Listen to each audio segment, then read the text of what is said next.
I stood on the balcony of my $4.5 million estate, watching the sunset over the Florida Keys, and pressed send. $15,000. That is what my father, Douglas, said he needed to save his credit score. The notification chimed on my screen. Transfer complete. 2 seconds later, my phone buzzed again. It was a text from him. I expected a thank you. Instead, I read the words that would end our relationship forever. Christmas is at the house this year. Just real family only. We need the photos to look right for Ashley's new fiancé. Stay in Florida. The cruelty was absolute. He took my money, and then he erased me. Before I tell you exactly how I made them regret that text for the rest of their lives, drop a comment and let me know where you're listening from and what time it is for you right now. I want to see how far this story travels. I didn't scream. I didn't throw my phone into the ocean. I just stared at the screen, letting the silence of my empty house settle around me. My name is Bella.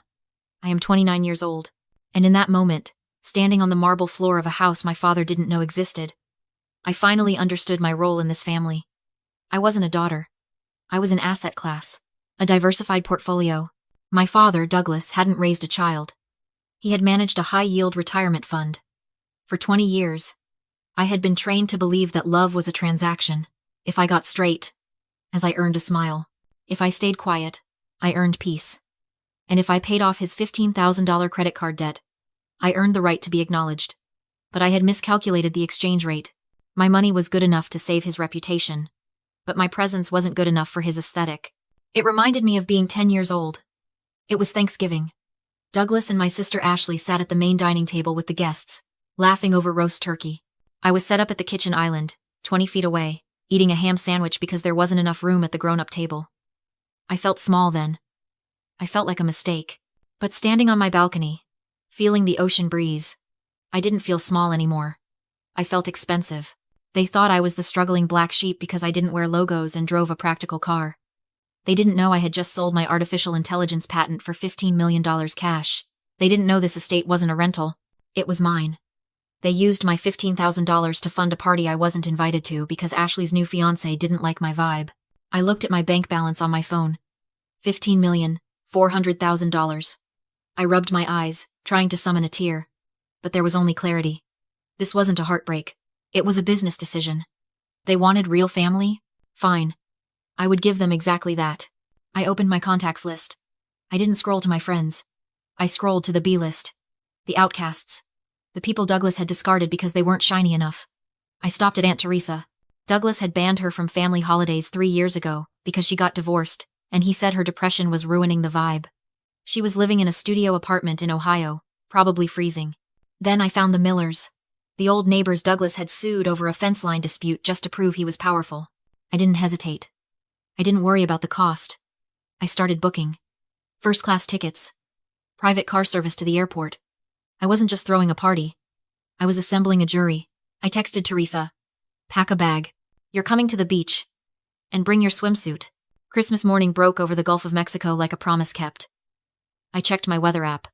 In Minneapolis, the temperature was -20 with a wind chill that could freeze exposed skin in minutes. The news alerts said the power grid was flickering under the strain of a historic blizzard. I imagined Douglas in his drafty living room, wearing 3 layers of cashmere, trying to convince Ashley that the heating system was rustic rather than broken. Here on Sunset Key, the thermometer read 82 degrees. The air smelled of salt and jasmine. I walked out to the pool deck where my guests were already gathering. Aunt Teresa was there, reclining on a white chaise lounge. I had sent a stylist to her room that morning, and she looked transformed. The woman Douglas had called dowdy and depressing was wearing a silk caftan and oversized sunglasses. Laughing at a joke Mr. Miller was telling, she looked like a queen in exile who had finally reclaimed her throne. I walked over and handed her a glass of vintage champagne. Her hand shook a little as she took it, her eyes welling up.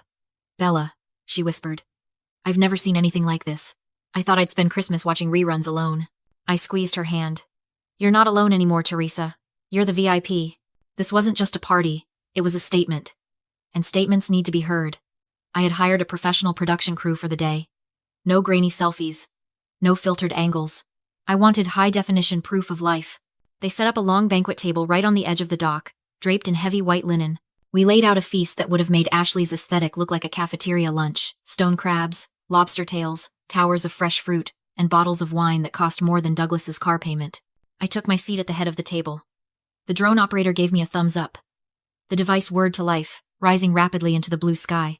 It swept over the estate, capturing the sparkling pool, the lush gardens, the private beach, and the group of rejects toasting to their freedom.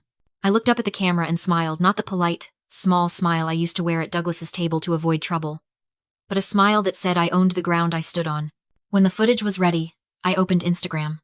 My thumb hovered over the screen. I knew what this would do. I knew it would shatter the fragile peace I had maintained for years. But peace bought with silence is just submission. I uploaded the video. I selected a thumbnail of Teresa laughing with a lobster tail in her hand. Then I typed the caption. It had to be precise. It had to hurt. Hosting the people who stood by me when I had nothing. To the real family freezing in Minneapolis. I hope the $15,000 I sent keeps the heat on.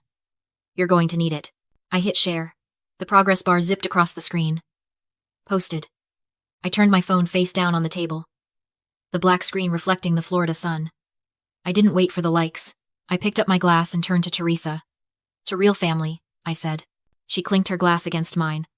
To real family. The silence of the afternoon didn't last long. 10 minutes after I posted the video, my phone started vibrating against the marble tabletop. It didn't stop. It buzzed and danced across the surface like an angry insect. I didn't pick it up. I just watched the screen light up, darken, and light up again. Douglas. Ashley. Douglas again. Ashley's fiancé. Douglas. 42 missed calls in 1 hour. I swiped open the notifications. The voicemails were a masterclass in spiraling panic. I played them on speaker, letting the sound drift out over the pool deck so my guests could hear the soundtrack of my former life. The first message was from Douglas. His voice was tight, controlled, the voice he used when he was trying to sell a bad deal to a client. Bella. Pick up. People are